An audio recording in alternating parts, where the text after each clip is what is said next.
तो 7 मई को हुए ऑपरेशन सिंदूर से बौखलाए पाकिस्तान ने जब सैन्य कार्रवाई की तो भारत ने सिर्फ 23 मिनट में उसके 11 एयरबेस को तबाह कर दिया। इस दौरान भारत के स्वदेशी हथियारों की धमक हमने देखी।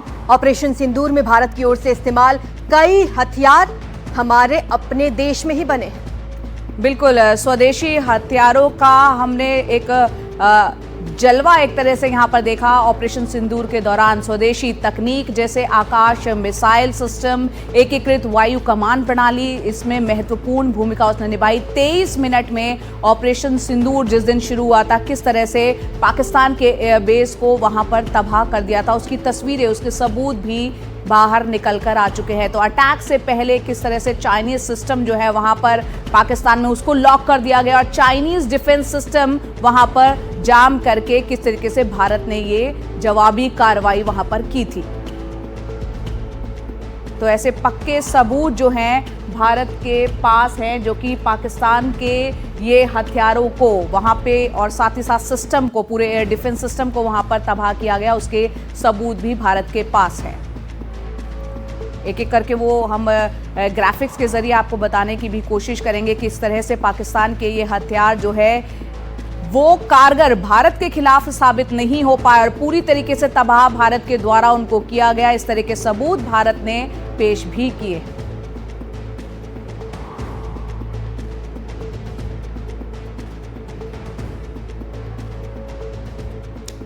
तो आपको ग्राफिक्स के जरिए हम बताते हैं कि वो कौन कौन से हथियार पाकिस्तान के तबाह हुए। साथ ही एयरबेस भी हमारे साथ खास मेहमान कैप्टन श्याम भी हमारे साथ जुड़ गए हैं, डिफेंस एक्सपर्ट। सर, बहुत बहुत शुक्रिया हमसे जुड़ने के लिए। तो यहाँ ग्राफिक्स आपको हम दिखा रहे हैं कि भारत के पास किस तरह से पक्के सबूत हैं और यहाँ ये हथियार यहाँ पर वो पाकिस्तान के तबाह किए गए।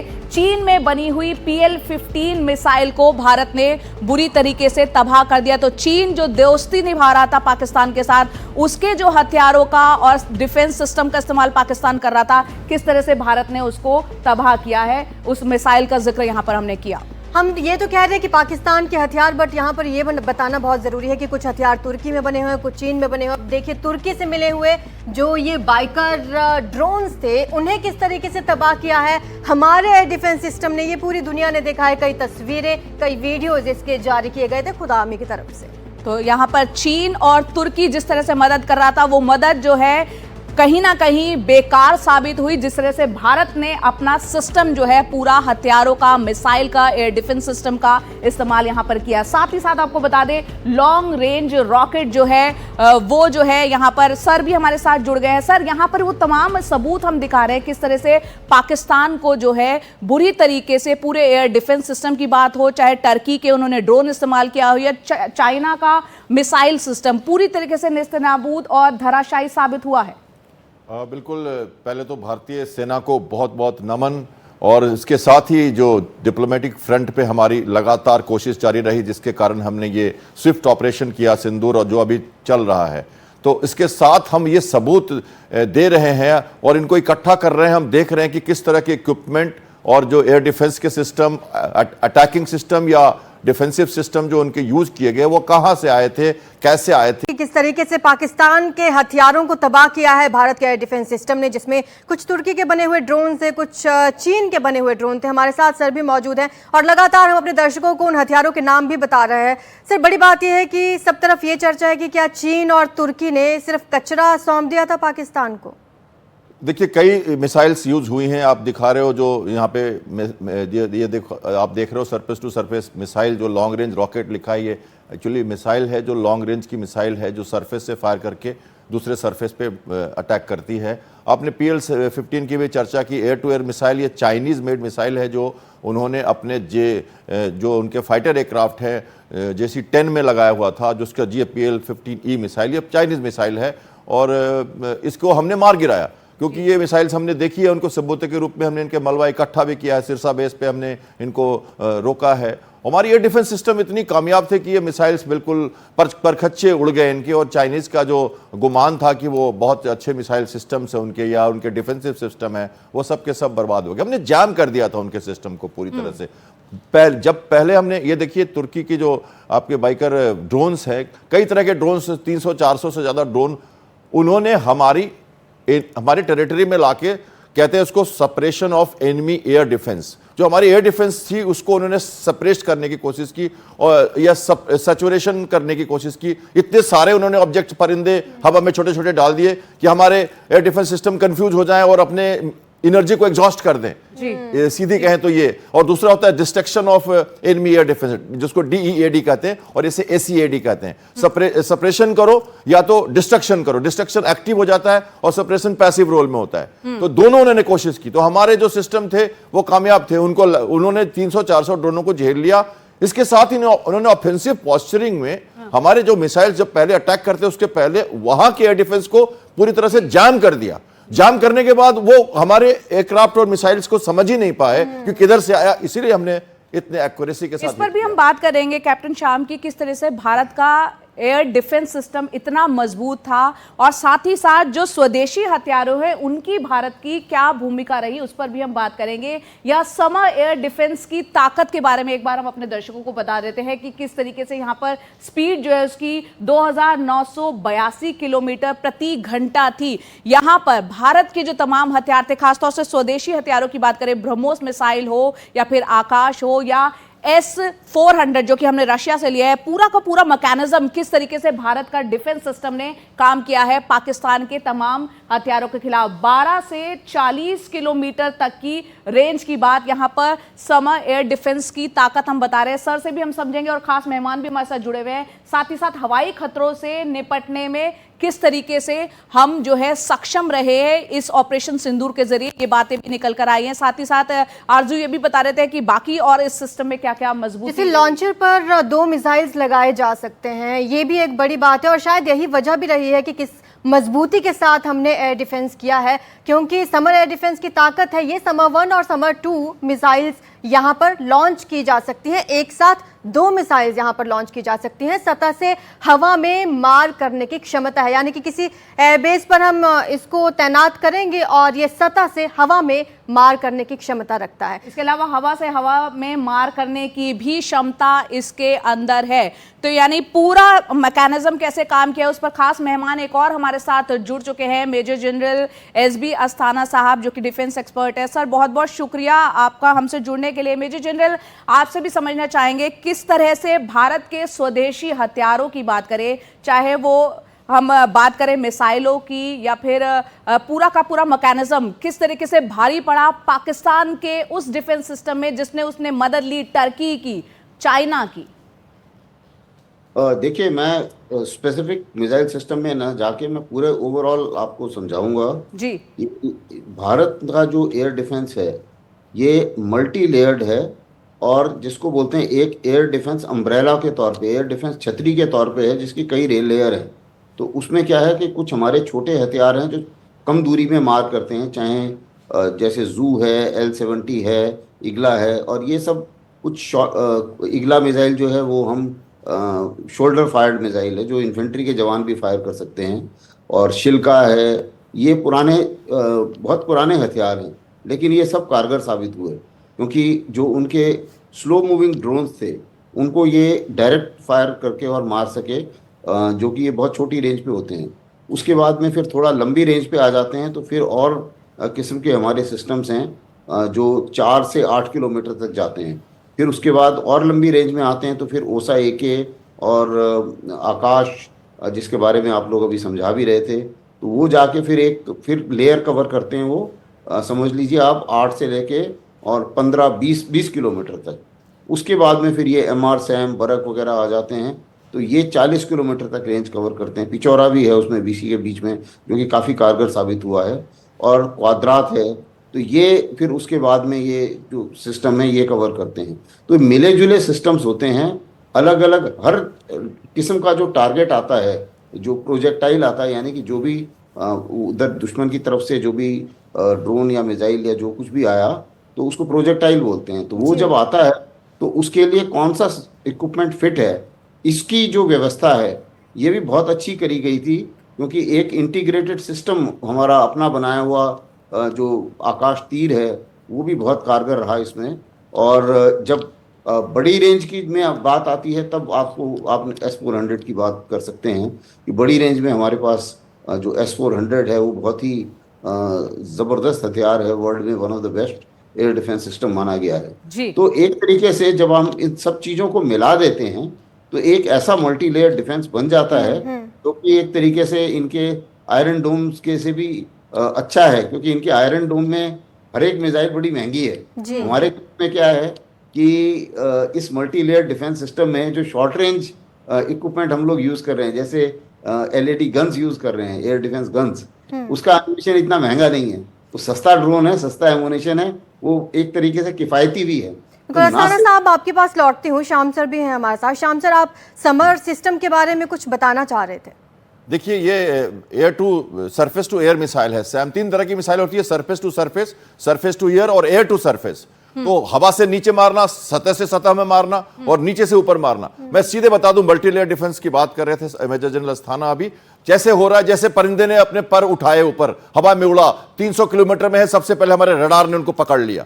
जैसे रडार ने पकड़ा, उसने एक सिग्नल दिया हमारे डिफेंस सिस्टम को। उस सिस्टम ने क्या किया कि सबसे पहले देखा कि कितना बड़ा टारगेट है। अगर बड़ा टारगेट है, मिसाइल है, बहुत स्पीड से आ रहा है, तो लॉन्ग रेंज मिसाइल, जैसे उन्होंने कहा हमारे S-400, ये 300-200 किलोमीटर में उसको इंगेज कर देंगे। अगर छोटा टारगेट तो आने देंगे हम, 70 किलोमीटर 50 किलोमीटर आने देंगे। फिर हमारे जो, जैसे उन्होंने बोला, बराक मिसाइल सोसा हमारे हैं 30 किलोमीटर 40 किलोमीटर पे, हम उसको रोकते रहते हैं, देखते रहते हैं, सब ऑटोमेटिक चलता रहता है। और जैसे वो आ गया 20 किलोमीटर पर आया, 10 किलोमीटर पर आया, 5 किलोमीटर, मेरा छोटा मिसाइल है, छोटे से ड्रोन है, वाई टू वेस्ट आवर एमिनिशन, तो हम क्या करते हैं, फिर उनको गन से मारते हैं। L-70 उन्होंने बात की, हमने क्लोज इन वेपन सिस्टम, जो हम हाथ से, जो मशीन गन से भी हम छोटे से ड्रोन को करना है, 4 किलो का ड्रोन है, उसको मारना है, क्यों परेशान करें, सप्रेस कर रहे हैं हमारे डिफेंस को। वो हम नहीं चाहते वेस्ट करना अपना एमिनिशन। ये तरीका है सीधा समझने का दर्शकों को कि लेयर डिफेंस है 600 किलोमीटर, 500 किलोमीटर और 2 किलोमीटर। और अहम बात यहां पर आपने कही है कि पूरा हम लगातार एनालाइज करते रहे कि कब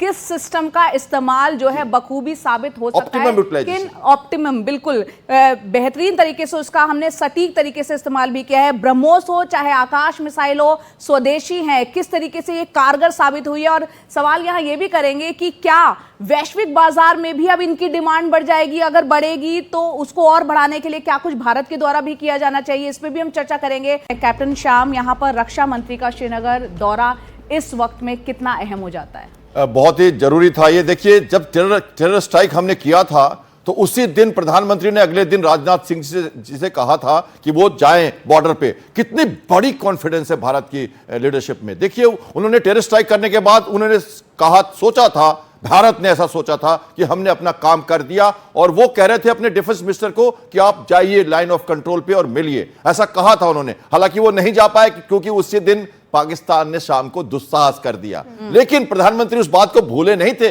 वो फॉलो करते हैं अपनी बातों को। हमारा नेतृत्व बड़ा शानदार है, ऐसे विश्व के कई लीडर कह रहे हैं। तो इसी का यह मिसाल है कि प्रधानमंत्री खुद आदमपुर बेस गए, उन्होंने त्रिशूल वाला कैप पहना, जो सुखाई का और हमारे एयरक्राफ्ट के फॉर्मेशन का एक इंडिकेट करता है।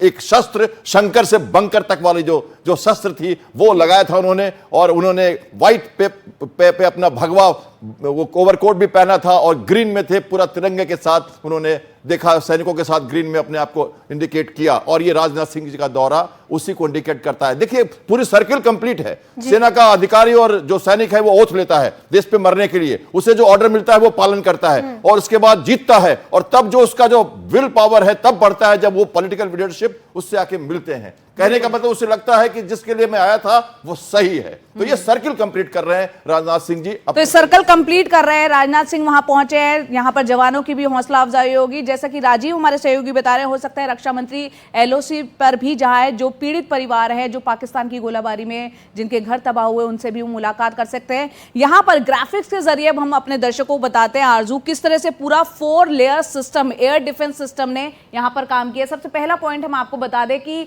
काउंटर अनमैन्ड एरियल सिस्टम जो है, यहां पर उसका इस्तेमाल ऑपरेशन सिंदूर में किया गया है, जो 4 लेयर एयर डिफेंस सिस्टम है आरजू। और जैसे कि श्याम सर भी बता रहे थे कि हाथ से चलने वाली एयर डिफेंस गन्स का भी हमने इस्तेमाल किया है। कुछ पुराने और प्रभावी हथियारों का इस्तेमाल हुआ। S-400, आकाश जैसे आधुनिक एयर डिफेंस सिस्टम का हमने प्रयोग किया है। ज्यादा हमें अच्छे से श्याम सर बता पाएंगे। देखिए, सबसे पहले मैं दर्शकों को कहूंगा कि भारत थिएटर कमांड बनाने वाला, थोड़ी स्ट्रेटेजिक बात कर देता हूं, और हमने एयर डिफेंस कमांड जो हमारा बनने वाला है भारत में, उसका रिहर्सल किया इसमें। और वो कैसे, मैं आपको बताता हूं। आर्मी, नेवी, एयरफोर्स की जितनी भी इनपुट्स थी, सिर्फ 200 किलोमीटर यहां पे इंडिकेट किया गया। ये पूरा एरिया 200 किलोमीटर का है। ऐसे 200 किलोमीटर के सेगमेंट अगर आप पूरे इंटरनेशनल बाउंड्री में और एलओसी में लगाइए, समुद्र तक जाइए, गुजरात तक, और समुद्री सीमा को भी देखिए, इन सब का इनपुट एक साथ कोऑर्डिनेट करके और इनपुट के साथ हम लड़ रहे थे। ये 200 किलोमीटर अगर सिरसा के पास है तो उसी तरह से जेएनके में भी था, उसी तरह से समुद्र और भुज में भी, और नलिया में भी, और गुजरात में भी था। क्या कह रहा है ये देखिए, 4 सिस्टम से, जैसे 4 लेयर, जैसे हमने लेयर बताया था सिंपल भाषा में आपको, दूर से हम चल रहे हैं। देखिए यहां से अगर कोई ड्रोन आया, रडार लगे हुए हैं और रडार की ओवरलैपिंग भी है, बीच में से परिंदा नहीं घुस सकता क्योंकि 2 रडार लगे हुए हैं। ये कोन में रडार है, इस तरफ से देख रहे हैं रडार को, 600 किलोमीटर 400 किलोमीटर से पकड़ेंगे। अगर परिंदा नजदीक आया तो हमारे जो लॉन्ग रेंज की मिसाइल है, अगर फास्ट टारगेट है, बहुत सुपरसोनिक मिसाइल है उनका, जैसे PL-15 की बात की आपने, वो आ रहा है तो दूर से इंगेज करेंगे, हमारे सीमा में आने ही नहीं देंगे उनको, उनके सीमा में गिरा देंगे। नजदीक आ गया तो फिर हमारे शॉर्ट रेंज जो मिसाइल है, जैसे आपने बराक की बात की, ओसा की बात की उन्होंने, फिर हमारे पास पिचोरा गन है जो नजदीक आ गए। अगर छोटे से स्पीड कम है, उसकी छोटा टारगेट है, तो हम क्यों अपने बड़े इक्विपमेंट को बर्बाद करें? तो हम उसको लाके, फिर हमारे ड्रोन भी निगरानी कर रहे हैं, जहां तहां वो भी निगरानी कर रहे हैं कि कौन आ रहा है। हमारे एयरक्राफ्ट भी ऊपर हैं, हमारे F-16, हमारे जो एयरक्राफ्ट हैं, राफेल, हमारे MiG-29, हमारे सुखोई, वो हवा में लगातार पेट्रोल कर रहे हैं। और वो अगर उनका एयरक्राफ्ट यहां तक है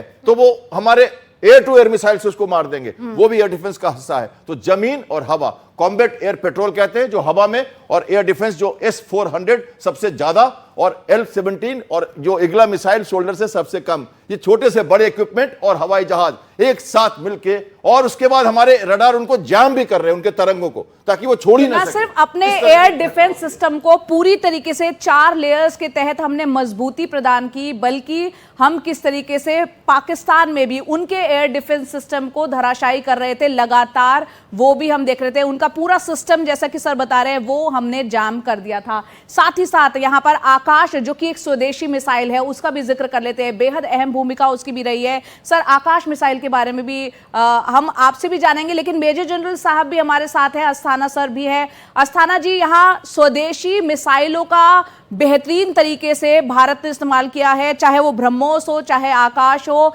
आप इसके बारे में बताएं, कितनी ये कारगर साबित हुई है इस ऑपरेशन सिंदूर में? देखिए, ऑपरेशन में क्या यूज हुआ इसके बारे में हम ज़्यादा बात नहीं करते हैं, क्योंकि ऑपरेशन अभी जारी है। लेकिन जहाँ तक आकाश का सवाल है, इसके जो स्पेसिफिकेशंस हैं वो ओपन मीडिया में सब जगह हैं और ओपन सोर्सेज में अवेलेबल हैं। आकाश पूरी तरीके से इंडिजिनस मिसाइल है, यानी कि भारत ने खुद बनाई है। और ये आकाश जो है, ये मीडियम रेंज में, यानी कि समझ लीजिए आप 10 से लेके और तकरीबन 20-25 किलोमीटर तक इस रेंज को, इस जो मैंने एडी अम्ब्रेला और जो अभी समझाया मेरे को पैनलिस्ट ने आपको, उस एडी अम्ब्रेला का ये सेगमेंट ये मिसाइल देखती है। मॉडर्न मिसाइल है और ये जो मिसाइल है काफ़ी कारगर साबित हुई है। और सबसे बड़ी चीज़ ये है, जब जो कोई चीज़ अगर भारत में बनती है, इंडिजिनस है, तो जब भी ज़रूरत पड़ती है तो हम उसका प्रोडक्शन बढ़ा भी सकते हैं। तो इंडिजिनस मिसाइल का सबसे बड़ा फ़ायदा ये है कि आप उसका एक, जिसे हम मिलिट्री में बोलते हैं सर्ज कैपेसिटी, हमारे पास एक कैपेसिटी होती है, क्योंकि जो बाहर से खरीदी है वो तो फिर बाहर वाला देश पता नहीं उस समय देगा नहीं देगा, कितनी देगा इमरजेंसी में। लेकिन इसमें क्या है कि आप 24/7 आदमी बैठा के और इस्तेमाल, उसकी प्रोडक्शन आप बढ़ा के, और उसकी कमी जो है, जितना खर्च है उसके मुताबिक हम उस मिसाइल को बना सकते हैं। तो आकाश का ये एक इम्पॉर्टेंट पहलू है। और इसी मुताबिक कुछ मिसाइल हमारी बाहर से आई हुई हैं, कुछ हमारी खुद बना रहे हैं, और अभी काफ़ी चीज़ें हम लोगों ने ज्वाइंट प्रोडक्शन भी है रूस के साथ में। तो ये ज्वाइंट प्रोडक्शन वाली मिसाइल्स हैं, वो भी एक तरीके से भारत में ही बन रही हैं। तो वो भी हमें जो स्वदेशी जो है भारत के हथियार, वो कितने महत्वपूर्ण हुए हैं। कैप्टन श्याम, यहाँ पर जैसा कि सर भी बता रहे हैं, आकाश का यहाँ पर जिक्र किया, चाहे ब्रह्मोस की हम बात करें, क्या कहीं ना कहीं अंतर्राष्ट्रीय बाजार में, वैश्विक बाजार में इनकी जो सफलता इस वक्त हमने देखी है भारत के इस ऑपरेशन में, क्या उसकी वैश्विक बाजार में अब डिमांड बढ़ सकती है, या बढ़ाने के लिए क्या कुछ किया जाना चाहिए? इस पर आप रोशनी डालें। भारत लगातार स्वावलंबन की तरफ देख रहा है। और हमने लगातार, हम कभी इंपोर्ट करते थे सबसे ज्यादा, अब हम करीब करीब ऑलमोस्ट एक अच्छी श्रेणी में आ गए हैं जहां हम एक्सपोर्ट कर रहे हैं। 23,000 करोड़ रुपीस का हमारा इस साल का जो है एक्सपोर्ट, और 50,000 करोड़ अगले 3-4 सालों में हम इंडिकेट कर रहे हैं। लगातार हम कॉन्फ्रेंस कर रहे हैं। अभी आपने देखा होगा साउथ अफ्रीका जो इतने थिक ऑफ एक्शंस में, सीसीएस कमेटी की मीटिंग के बाद मधुबनी से लौटने के बाद भी अफ्रीका के गेस्ट को हमने यहाँ पे एक्सपोर्ट में हमने कुछ उपहार दिए, वो भी कर रहे थे हम। हमारी जापान डेलीगेशन यहाँ बैठी थी जिस दिन ये युद्ध, ये संघर्ष चल रहा था, और तीनों सेना अध्यक्ष राजनाथ सिंह के साथ जापानी डेलीगेशन से आराम से बात कर रहे थे। ये था मैच्योर डेमोक्रेसी, ये थी हमारी स्वावलंबन भारत की पकड़।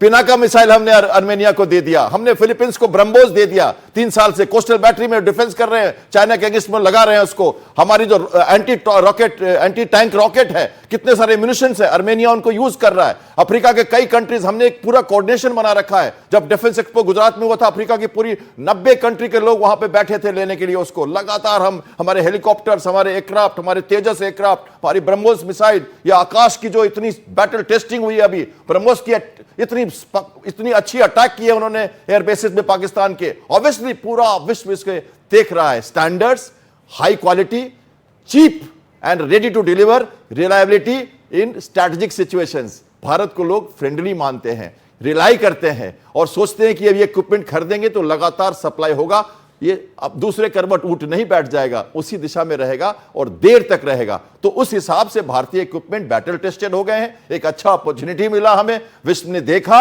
और भारत की तरफ अब उनका रुख और भी बढ़ेगा। कई डेलीगेशंस फोन कर रहे हैं, कई जगह बातें चल रही है। 70 देशों के जो डिफेंस अटैची हैं उनको हमने ऑपरेशन के लिए ब्रीफ किया है, हमारे डीजीएमओ और एनओ और एयर ने, और उनको बताया है कि हमने क्या क्या किया, और स्लाइड्स भी दिखाई है कि हमारे इक्विपमेंट का क्या जोड़ है। तो ये सब बातें जरूर प्रभावित करेंगी। इतनी खूबसूरती से सर आपने इन हथियारों के बारे में बताया, और जितनी इनकी ताकत है उतने ही रोचक इनके नाम भी हैं, आकाश और ब्रह्मोस। शुक्रिया आपका इस तमाम जानकारी के लिए, और शुक्रिया अस्थाना साहब आपका भी इस जानकारी के लिए और हमारे साथ इस चर्चा में शामिल होने के लिए।